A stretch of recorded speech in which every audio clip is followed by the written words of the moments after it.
ह्या तिघांचा, ह्या तिघांनी मला पाठिंबा दिलेला आहे. राहुल बोलला ना तू.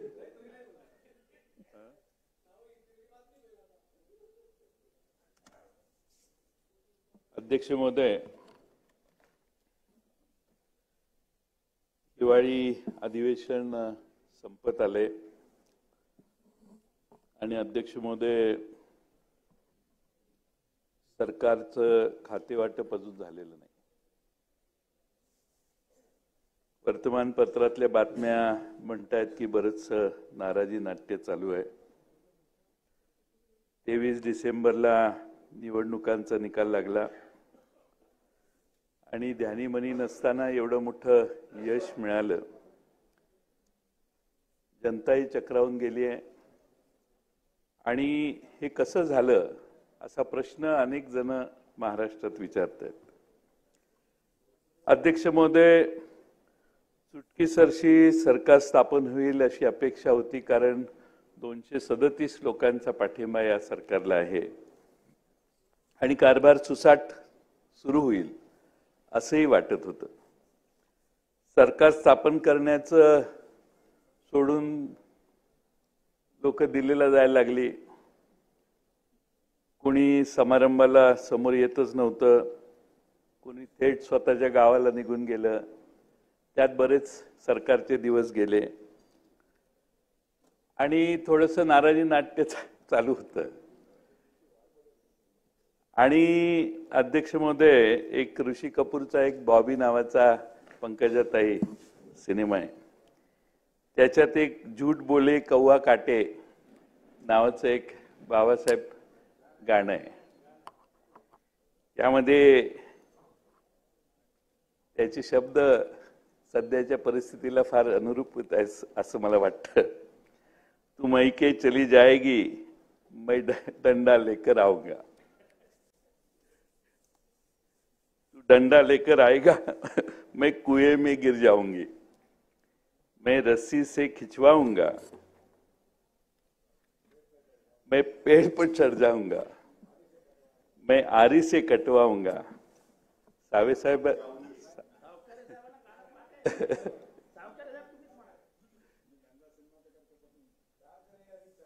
सावे साहेबांच्याकडून आले असं मला वाटत होतं, पण मैं आरी से कटवाऊंगा. मग ती हिरोईन काय पंकजाताई ऐकायलाच तयार नसते. त्यावेळी हिरो म्हणतो, तू मैके चली जाएगी, मैं दूजा ब्याह रचाऊंगा. लगेच बिऊन हिरोईन म्हणते, मैं मैके नहीं चल जाऊंगी रे, मैं नहीं चली जाऊंगी. तसंच काही सध्या राज्यात झालेलं दिसतंय. त्यामुळे मैके चली जाएंगी ते माहेरी कोण गेलं नाही, सरकार स्थापन झालं आणि त्यामुळं थोडासा वेळ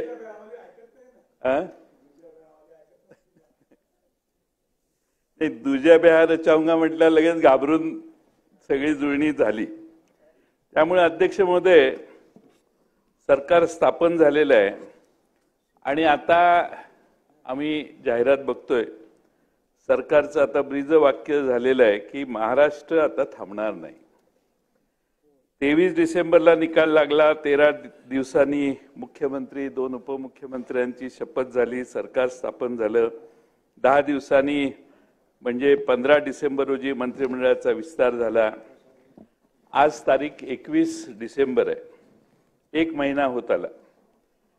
अजून आमच्या गिरीश महाजनना माहित नाही की कुठल्या खात्याचे आपण मंत्री होऊ शकतो.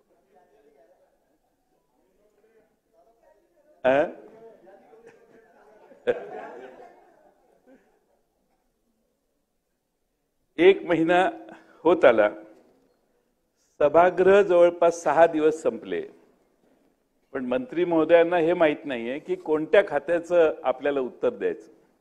मी मुख्यमंत्र्यांचं कौतुक करेन की कुणालाही उत्तर द्यायचा त्रास त्यांनी होऊन दिला नाही. सगळ्या चर्चांचं उत्तर एकट्या मुख्यमंत्र्यांनी दिलं. त्याचा दुसरा अर्थ असा निघतो की तुमच्या कुणाचीही गरज नाही, एक मुख्यमंत्री काफी आहे. त्यामुळं त्यांचं कौतुक केलं पाहिजे. हा आहेच की, त्याला काय आता 237 लोकांचा पाठिंबा मिळाला आणि तुम्हा कुणाची मंत्र्यांची कशी गरज नाही हे सांगण्यासाठी ह्या अधिवेशनाचा वापर झालेला आहे, हे मंत्र्यांना कळणं आवश्यक आहे. त्यामुळे तुम्ही असं समजू नका की तुम्ही असल्याशिवाय सरकारचं काही बिघडणार नाही.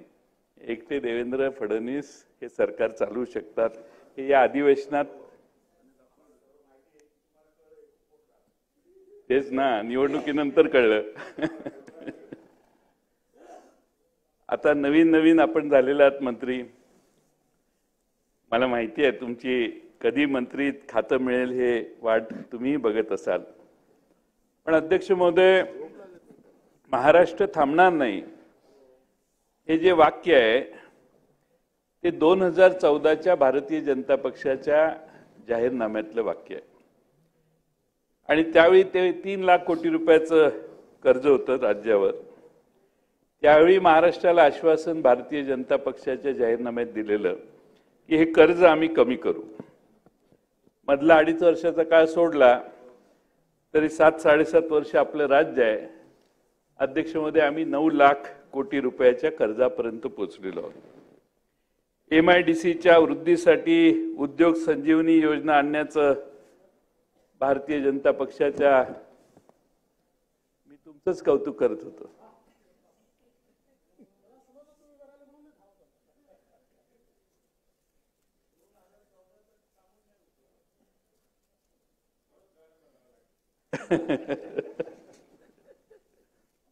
अध्यक्ष महोदय, 9 लाख कोटी रुपयापर्यंत आता सरकारवर कर्ज पोचले. MIDCची ताकद वाढवली जाईल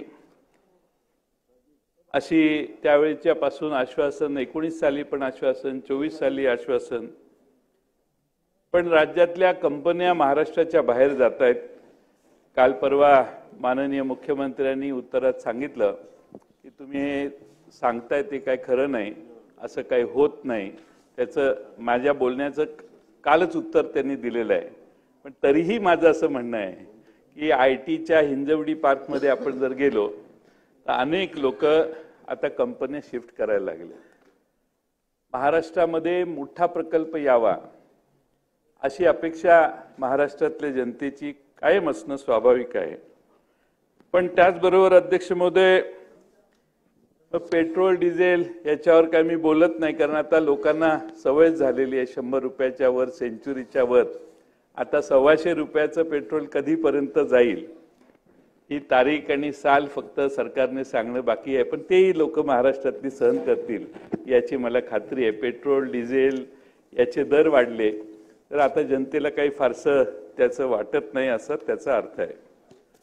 आपण अध्यक्ष महोदय, पूर्वी म्हटलेलं होतं की शेतकरी, दलित, OBC, आदिवासी समाजातील कार्यकर्त्यांच्यावर जे काही राजकीय हेतूने गुन्हे दाखल झालेले असतील ते सर्व गुन्हे आम्ही मागे घेऊ. अध्यक्ष महोदय, उलट मागच्या 10 वर्षात अनेक सामाजिक कार्यकर्त्यांच्यावर गुन्हे दाखल झालेत आणि अनेकांना जेलची वारी घडलेली आहे. अनेकांना मानसिक आणि शारीरिक त्रासही झालेला आहे. अध्यक्ष महोदय, आता तर सरकारने एक नवा कायदाच आणलेला आहे जो जॉईंट सिलेक्ट कमिटीकडे पाठवण्याचं फार मोठं काम आपण सभागृहाने केलेलं आहे. आणि त्यामध्ये अध्यक्ष महोदय, कोणतीही सामाजिक संघटना सरकारच्या विरोधात काही बोलली तर त्यांना गुन्हेगार ठरवलं जाईल अशा आशयाचा त्याचं क्रक्स आहे त्या कायद्याचं. ब्रिटिश सरकारमध्ये रोलेट ॲक्ट होता त्याप्रमाणे थोडं बहुत आपण विना चौकशी कुणालाही आत घालण्याचे अधिकार त्या कायद्याने घेण्याचा सरकारचा प्रयत्न आहे. हा खरं म्हणजे मागच्या विधानसभेच्या निवडणुकीच्या आधीच बिल आलं होतं, पण यावेळी आपण मला वाटतं ते जॉईंट सिलेक्ट कमिटीकडे पाठवलं. अध्यक्ष महोदय, मुंबई गोवा महामार्गाचं काम 10 वर्ष झाले अजून पूर्ण झालं नाही. या 4 वर्षात 5 वर्षात पूर्ण व्हावं अशी आमची अपेक्षा आहे. नितेश राणे आता मंत्री झालेले आहेत. मला खात्री आहे की जोरदार प्रयत्न करून हा प्रकल्प लवकर ते पूर्ण करतील. अहो, असं आश्वासन देऊ नका. यांनी दिलेत मला, यांनी मला फार आश्वासनं दिली आहेत. झालं का? घेऊन गेलं का मला? ते प्रॉब्लेम तो आहे, माझा प्रोजेक्ट पूर्ण होण्यावर नाही आहे. पण 2019 आधी त्यांनी भाषण केलं, जयंतराव 2019ला ट्रान्स हार्बर लिंक पूर्ण होईल आणि तुम्ही आणि मी एकत्रित जायचंय. 19 नाही होत, प्रकल्प मोठा असतो. 22ला झालं, 23ला झालं, पण बरोबर घेऊन जाण्याचं ते सारखे विसरतायत. हा मोठा प्रॉब्लेम आहे सध्याचा.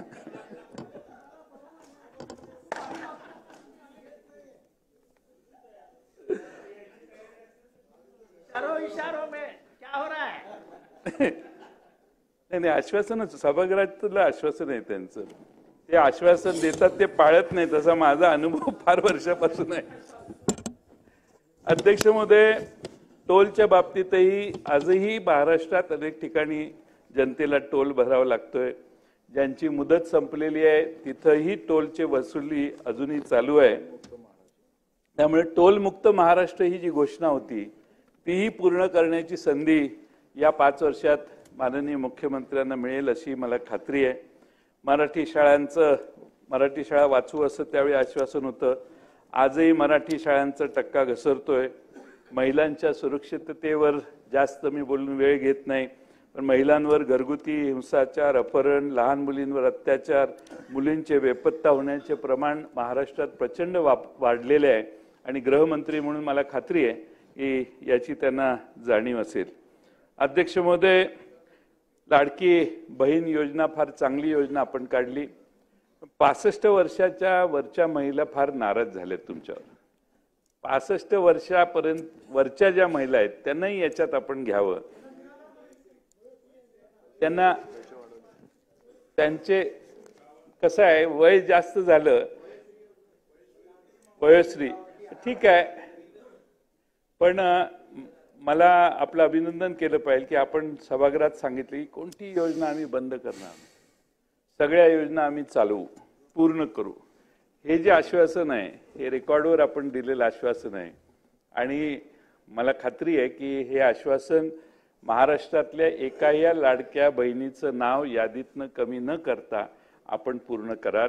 आणि तुम्ही एकदा बोलला की ते करता असा माझा नाही, पण सगळ्यांना वाटते की तुम्ही बोललाय, माझं तुम्ही कमिटमेंटच पूर्ण करत नाही, त्यामुळे मी ते मान्य करणार नाही. पण तुम्ही आश्वासनं पूर्ण करू शकाल असा महाराष्ट्रात जनतेला विश्वास आहे. आता 14 साली काय सांगितलेलं, नितेश राणेंच्यासाठी सांगतो मी, उठायचं नाही, गडबडीत चिडायचं नाही. वक्फ बोर्डाच्या जमिनीवरील हे भारतीय जनता पक्षाच्या, तुम्ही किती साली गेला भाजपमध्ये? 19. हे 14 सालचं आश्वासन आहे, म्हणजे जाहीरनाम्यातलं आहे. वक्फ बोर्डाच्या जमिनीवरील अतिक्रमण काढून टाकून त्या जमिनी वक्फ बोर्डाला परत देऊ आणि वक्फ बोर्डाच्या बाजूने न्यायालयात लागलेले निकाल असतील त्याची कडक अंमलबजावणी करू असे आश्वासन जाहीरनाम्यात सांगितलेले होते. तुम्ही असेही सांगितलेले होते की धार्मिक नेत्यांसोबत चर्चा करून वक्फ बोर्ड मजबूत करण्यात येईल. आता माझ्याकडे कॉपी आहे, मी पाठवतो कॉपी. डिस्टर्ब नाही करायचं, मी कॉपी देतो ना. 2014च्या निवडणुकीत आम्ही जाहीरनामाच काढला नव्हता, वचननामाही काढला नव्हता. नाही काढलंच नव्हतं काही. नाही आणून द्या, काहीच अडचण नाही, तुम्ही आणून द्या, आम्ही काढलाच नव्हता.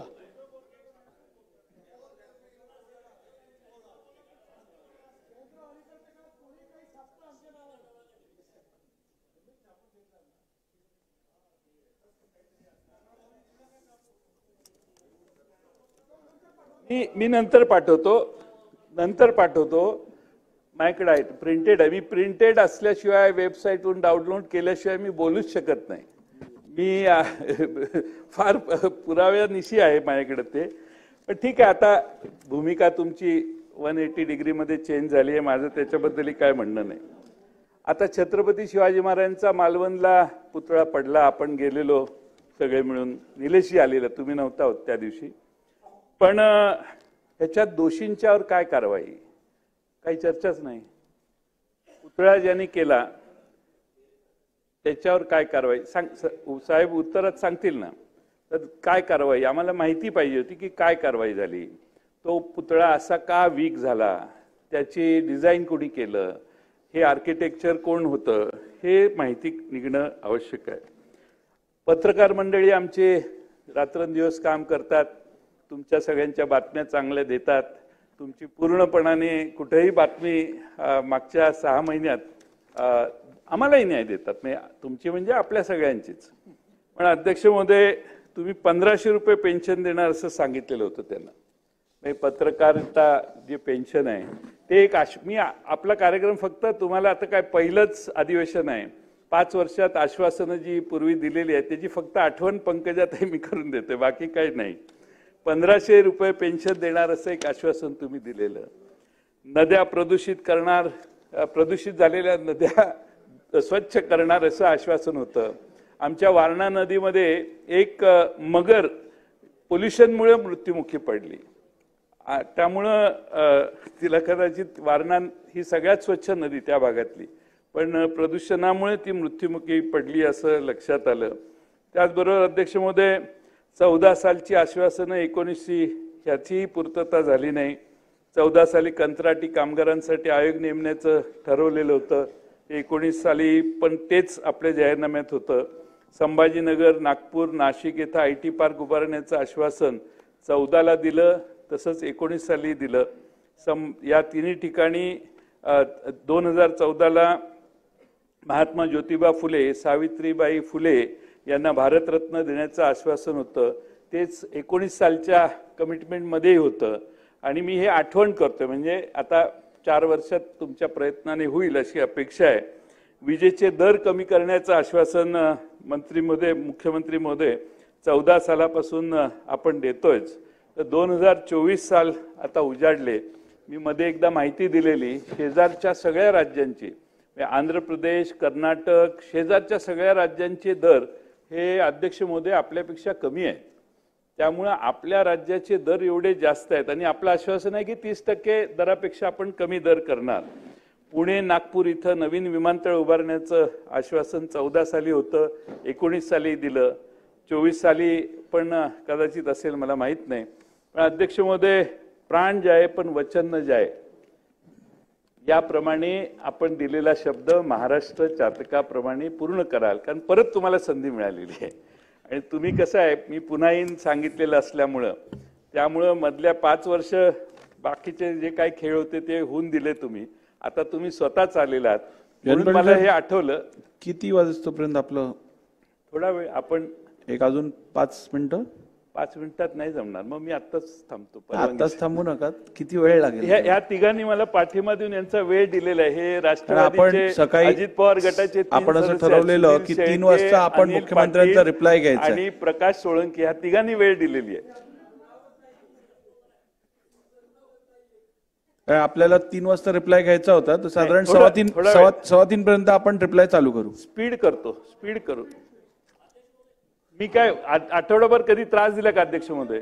तुम्ही एकच भाषण, तुम्ही आठवडाभर सभागृहात यावं म्हणून. अध्यक्ष महोदय, अनेक संकल्प जे आहेत ते पूर्ण झाले नाहीत, एवढंच मला सरकारला सांगायचं होतं. 19 साली आपल्या जाहीरनाम्यात आपण 1 कोटी रोजगार निर्माण करू असं सांगितलं.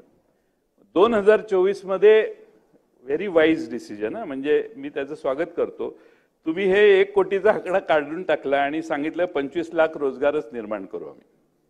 त्यामुळे तुमच्याही लक्षात आलं की हे 1 कोटी शक्य नाही आहे. त्यामुळे 25 लाख, आमचं त्यालाही ऑब्जेक्शन नाही, काय हरकत नाही. बेरोजगारीचा प्रश्न एवढा गंभीर झाला की 25 लाख नोकऱ्या जरी तुम्ही दिल्या तरी आम्ही त्याचं स्वागत करू. कारण महाराष्ट्रात रोजगार बाहेर जातो हा आमचा प्रचार आम्ही महाराष्ट्रभर केला, पण महाराष्ट्रातल्या जनतेला ते लक्षात नाही आलं. आम्ही कोणत्या मुद्द्यावर प्रचार केला? आम्ही महागाईवर प्रचार केला, आम्ही बेरोजगारीवर प्रचार केला, आम्ही महिलांच्यावरच्या अत्याचारांच्यावर प्रचार केला, शेतकऱ्यांचे सोयाबीनचे वगैरे दर कमी आहेत म्हणून प्रचार केला. पण त्यापेक्षा वेगळ्या महत्त्वाच्या गोष्टी जनतेला जास्त महत्त्वाच्या वाटल्या. त्यामुळे आमचा जो प्रचार होता तो रॉंग ट्रॅकवर होता. आणि म्हणून यांना लवकर खातं द्या. तुम्ही यायचं होतं त्याच्या आधी मी त्यांना म्हटलं, ते सारखे मला माझ्या मागे लागले आहेत, कधी खातं मिळतं माहीत नाही, कधी खातं मिळत नाही. त्यामुळे कधीतरी अध्यक्ष महोदय, थोडक्यात काय की आमचा प्रचार रॉंग ट्रॅकवर होता हे सिद्ध झालं, कारण जनतेने निर्णयच दिलेला आहे. पण अध्यक्ष महोदय, 25 लाख बेरोजगारांना नोकऱ्यांना माझी सूचना एवढीच आहे की आजपासून म्हणजे तुमची ही नवी इनिंग सुरू झाल्यापासून एक अकाउंट ठेवावं की महाराष्ट्रात किती नोकऱ्या झाल्या आणि कोणत्या कारखान्यात किती कर्मचारी लागले. हे इन्व्हेस्टमेंट जशी येईल तसं वाढत जाईल. काय 25 लाख आजच नाही, कदाचित 2028 सालापर्यंत झालं तरी काही बिघडत नाही, पण 25 लाखाची कमिटमेंट आपल्याला आठवण करून देणं महत्त्वाचं आहे. आणि त्यामुळं या ठिकाणी मी आश्वासन घरांचं देखील दिलेलं आहे. आपण 24 साली तुम्ही सांगितलं की 36 लाख बेघरांना पंतप्रधान आवास योजनेत घर दिले जाईल. त्यामुळं आता अजून 36 लाखपेक्षा जास्त लोक बेघर आहेत हे त्यातनं एक सिद्ध होतं.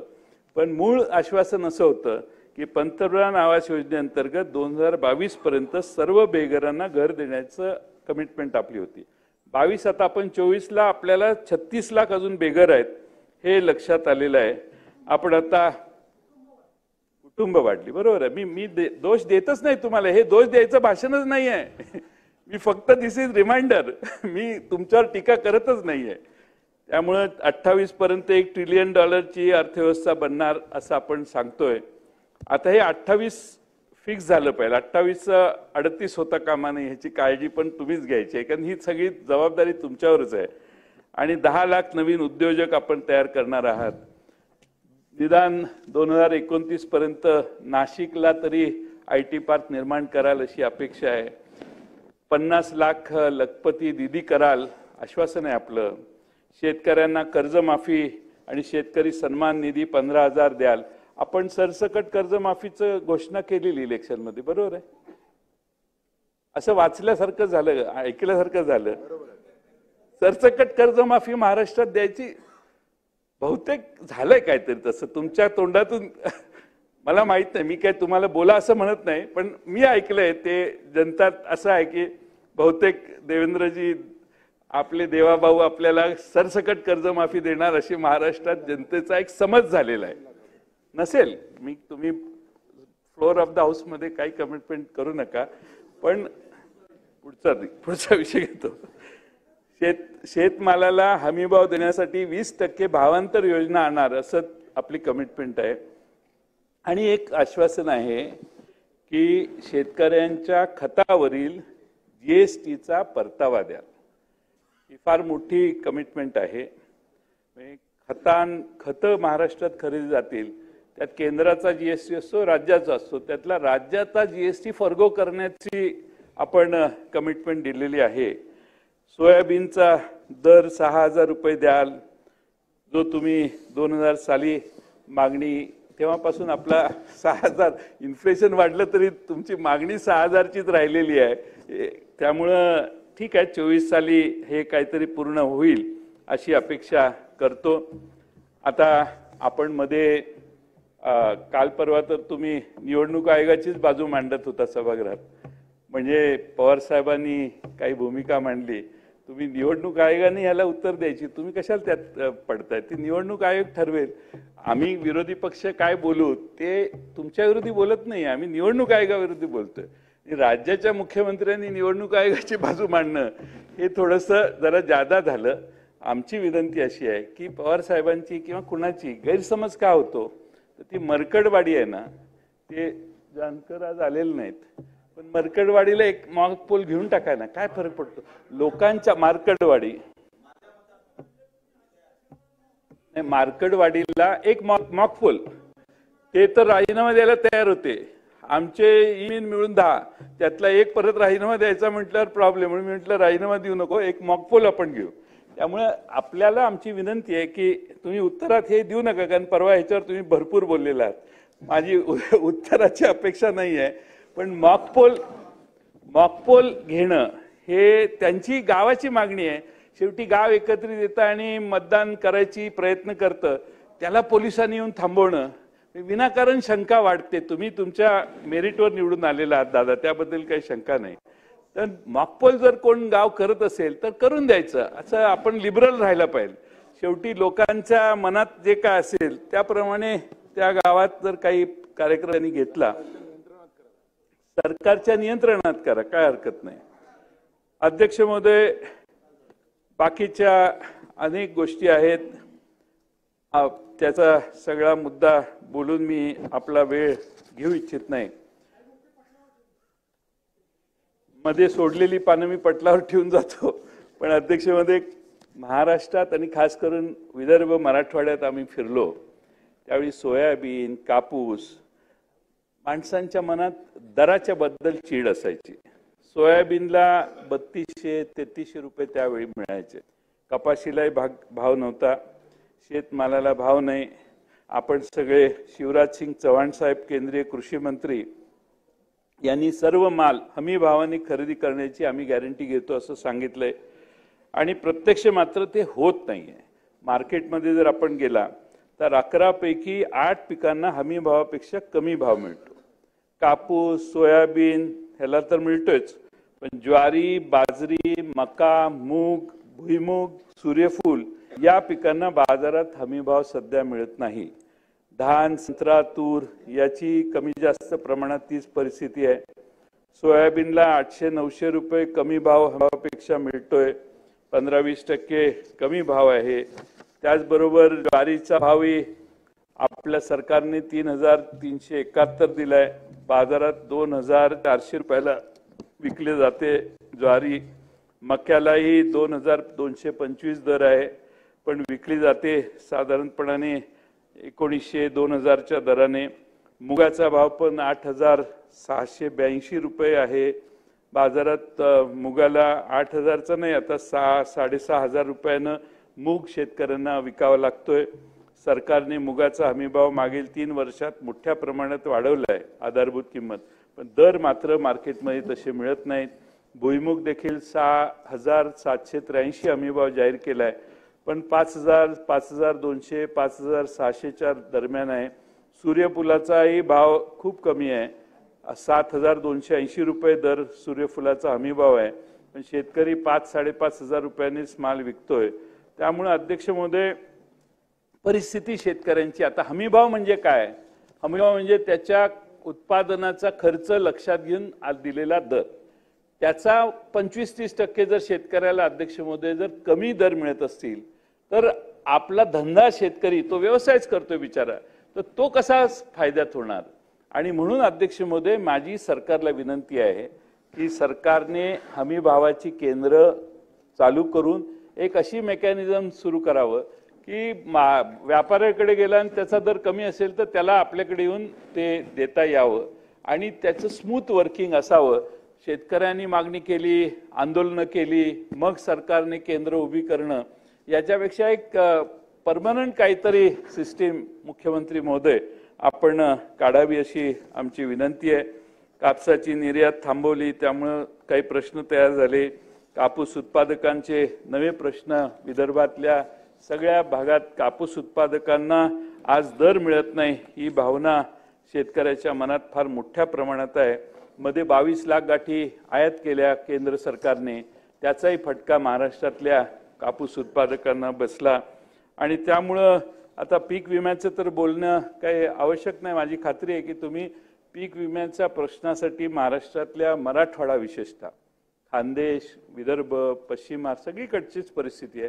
पीक विम्यात शेतकऱ्यांना काय अडचणी आहेत? आता आमच्याकडे तासगावची द्राक्ष बागायतदाराला विमा करायचा असेल तर तो तेवढ्या 2-2.5 महिन्याच्या विंडोसाठीच असतो. तो पूर्ण त्याचं पीक लावल्यापासूनचा कसा मिळेल आणि प्रोग्रेसिव्हली जसं झाड वाढेल तसं त्याला रिपेमेंट, नुकसान झालं तर कसं मिळेल, अशा काही इनोव्हेटिव्ह कल्पना करून, कारण आपण हजारो कोटी रुपये पीक विमा कंपन्यांना देतो, त्यांच्याकडून म्हणजे 10,000 कोटी रुपये, मला माहित नाही किती आकडा आज, पण 10,000 कोटी भरले तर किमान महाराष्ट्रातल्या शेतकऱ्यांना 6-7 हजार कोटी रुपये तरी मागे यायला पाहिजेत. आणि त्यामुळे जर कॅलॅमिटी आली तर, आणि तसं होत नाही म्हणून एक मोठा असंतोष महाराष्ट्रातल्या जनतेला आहे. तसंच साखरेची आता किंमत 3100 MSP सरकारने फिक्स केलेली आहे आणि साखरेचा दर वाढला नाही तर अनेक महाराष्ट्रातल्या साखर कारखान्यांना FRP देणंही अवघड जाणार आहे.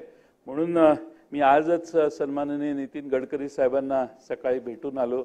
त्यांनी सांगितलं की महाराष्ट्राने देखील आपल्याशी बोला म्हणून, आपण काही खाजगीत वेळ न दिल्यामुळं मी आता इथूनच सांगतोय तुम्हाला की आपण MSP 3800 करावा यासाठी जर प्रयत्न केले तर मग साखरेच्या 350 रुपयाला साखर विकली जाईल आणि त्यातनं अध्यक्ष महोदय मोठ्या प्रमाणात नाहीतर परत आजारी पडलेले कारखाने परत तुमच्याकडे येणार. तर त्याच्या आधी MSP वाढवण्यासाठी आपण आपलं वजन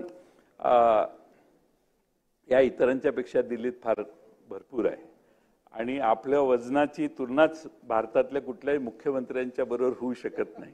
त्यामुळे आपण एखादा फोन जरी केला की MSP 3800 करना है तर ती 3800 ने 3900 होईल, एवढं आता वजन वाढलेलं आहे. त्यामुळे माझी खात्री आहे की या महाराष्ट्रातल्या ऊस उत्पादकांना, साखर उत्पादकांना न्याय देण्यासाठी आपण त्या ठिकाणी काम कराल असा विश्वास मी या ठिकाणी व्यक्त करतो. बेरोजगारी वगैरे बाकीचे प्रयत्न, कुठला प्रकल्प राज्याच्या बाहेर गेला त्याविषयी तुम्ही भाषण केलेलं आहे, त्यामुळे तेच प्रश्न पुन्हा मांडण्याची आवश्यकता असं वाटत नाही. पण आपल्याकडं चांगलं बहुमत आहे आणि मला खात्री आहे की आपण निश्चितपणानं या 5 वर्षात उत्तम काम कराल. पण मी हे रिमाइंडर का दिलं तर तुम्हाला लक्षात आलं पाहिजे की आपल्या महाराष्ट्रातल्या काय कमिटमेंट आपण जनतेला दिल्या आणि माझी खात्री आहे की या सगळ्यात आपण लक्ष घालाल. खरं म्हणजे काल परवा परभणीचा मृत्यू झाला. आपण सांगितलं की त्याला दम्याचा त्रास होता आणि त्याला हॉस्पिटलमध्ये घेऊन गेलं आणि त्याची डेथ झाली. माझ्याकडे एक डेथ सर्टिफिकेट त्याचं आहे, त्यात shock followed by multiple injuries असं लिहिलेलं आहे. आपल्या उत्तरात आणि त्याच्या ह्याच्यात पोस्टमार्टममध्ये अंतर आहे. त्यामुळे आपण त्या खोलात जायला पाहिजे की त्याचा मृत्यू या पोस्टमार्टम रिपोर्ट प्रमाणे त्याला धक्का बसला किंवा त्याला मारण्यात आलं, त्याला मल्टिपल इंजुरीज आहेत असं पोस्टमार्टममध्ये आहे.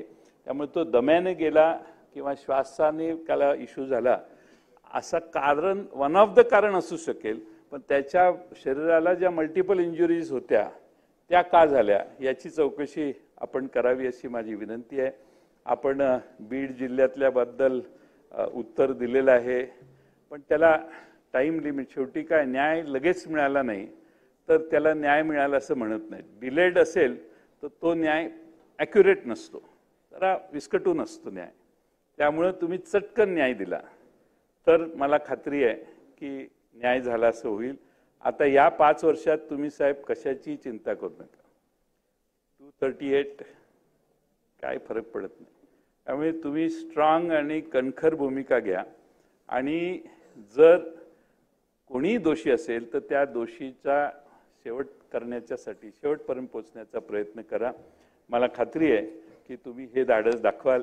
तुमचा स्वभाव जो भिडस्तपणाचा जो आहे, सगळ्यांशी गोड बोलण्याचा जो आहे, तो ह्या केसमध्ये ठेवू नका.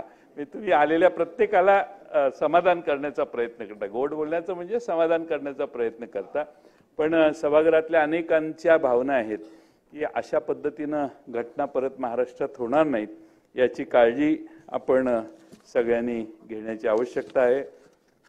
आपण बरेच चांगल्या पद्धतीनं ज्या गोष्टी या ठिकाणी सांगण्याचा प्रयत्न केला त्याच्यात आपण नक्की खात्री कराल. ते बाकी मी जास्त हे घेत नाही. अध्यक्ष महोदय, माझी खात्री आहे की आपण सगळे निश्चितपणाने या सभागृहातले जे 2 प्रस्ताव मांडलेले आहेत त्या दोन्ही प्रस्तावांना उत्तर देत असताना मी उपस्थित केलेले मुद्दे आणि आपल्या भारतीय जनता पक्षाच्या जाहीरनाम्यातले काही मुद्दे हे आपल्याला पाठवण्याची व्यवस्था मी करेन. आपल्या BJP Maharashtra assembly election 2014 manifesto हा कागदही मी आपल्याला पाठवून देतो. पण मला खात्री आहे की महाराष्ट्रातल्या सगळ्या घटकांना न्याय देण्याची एक पुन्हा एकदा संधी, जसं पुन्हा येईन आपलं वाक्य होतं तसे पुन्हा एकदा आपल्याला ही संधी मिळालेली आहे. आणि या 4-5 वर्षात या सर्व प्रश्नात ते मागून ते मागे गेले, परत पुढे आले, पण तुम्ही आहे तिथंच आहे. जाऊ दे, जास्त वेळ घालवत नाही. धन्यवाद.